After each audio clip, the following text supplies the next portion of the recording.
ত্রিভুজটির অন্তর্বৃত্ত অঙ্কন করো। উদ্দীপকের ত্রিভুজ ক নম্বরে তুমি যে ত্রিভুজটা অঙ্কন করছো, মানে মাত্র আমি যে ত্রিভুজটা অঙ্কন করলাম, এই ত্রিভুজের অন্তর্বৃত্ত না। উদ্দীপকে যে বাহুগুলো দেওয়া আছে 3.5, 4, 4.5, এই বাহুগুলো নিয়ে একটা ত্রিভুজ অঙ্কন করতে হবে, তারপরে সেই ত্রিভুজের আমাদের অন্তর্বৃত্ত অঙ্কন করতে হবে। তো চলো আমরা সেটা অঙ্কন করি। তো আমাদের এখানে প্রথমে ত্রিভুজটা আঁকতে হবে, তারপর অন্তর্বৃত্ত। ত্রিভুজটা কি? ত্রিভুজের এক বাহু 3.5 সেন্টিমিটার, একটা 4 সেন্টিমিটার, একটা 4.5 সেন্টিমিটার। তো আমরা হচ্ছে এক কাজ করে প্রথমে যে বাহুগুলোর কথা বলা হয়েছে সেই বাহুগুলো আমরা আগে অঙ্কন করে ফেলি। তো প্রথমে এটা তো আমাদের 4.5 সেন্টিমিটার দেওয়া আছে, তাই না? তাহলে আর বাকি দুইটা বাহু আমাদের দরকার আছে, বাকি দুইটা বাহু আমরা এখন অঙ্কন করে ফেলি, তাহলেই হয়ে যাবে। তো এটা হচ্ছে 4.5 সেন্টিমিটার, একটা ছিল হচ্ছে তোমার 4 সেন্টিমিটার, আরেকটা ছিল হচ্ছে তোমার 3.5 সেন্টিমিটার। এই যে এখান থেকে 3.5 পর্যন্ত আমরা অঙ্কন করবো, 3.5 সেন্টিমিটার পর্যন্ত এখানে আমাদের অঙ্কন করতে হবে। এখন এই বাহুগুলো নিয়ে আমরা ত্রিভুজ অঙ্কন করবো কিভাবে? প্রথমে আমরা এদের নামকরণ আমরা দিতে পারি, যে প্রথম বাহুটা যেটা ছোট সেটাকে এ দিলাম, এটাকে বি দিলাম, এটাকে সি দিলাম। এখন সর্বপ্রথম ত্রিভুজটা অঙ্কন করতে গেলে আমরা যে কোনো মাপে একটা রেখা অঙ্কন করবো, ঠিক আছে? এই রেখাটার নাম দিলাম মনে করো বি ই।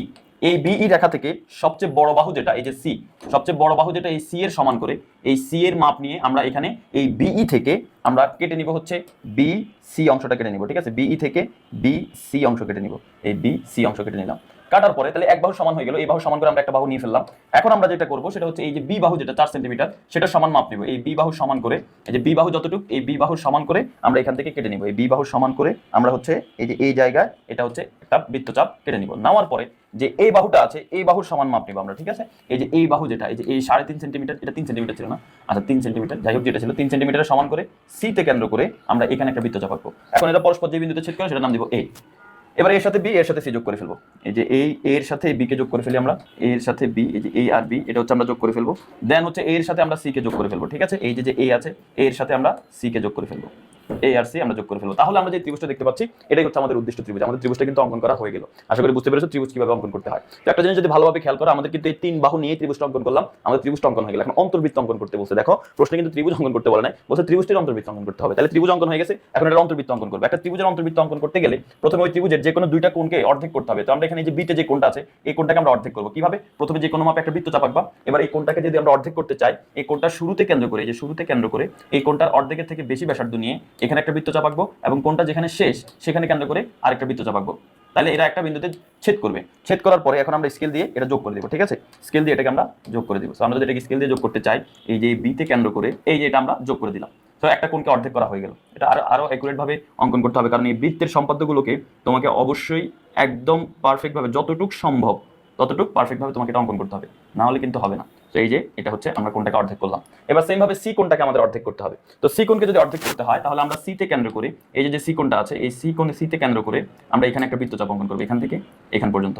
এবার কোণটা শুরু হচ্ছে এখান থেকে, এই শুরুতে কেন্দ্র করে অর্ধেকের থেকে বেশি, এই যে কোণটার অর্ধেকের থেকে বেশি ব্যাসার্ধ নিয়ে এখানে একটা বৃত্তচাপ, কোণটা যেখানে শেষ সেখানে কেন্দ্র করে আরেকটা বৃত্তচাপ আমরা অঙ্কন করব।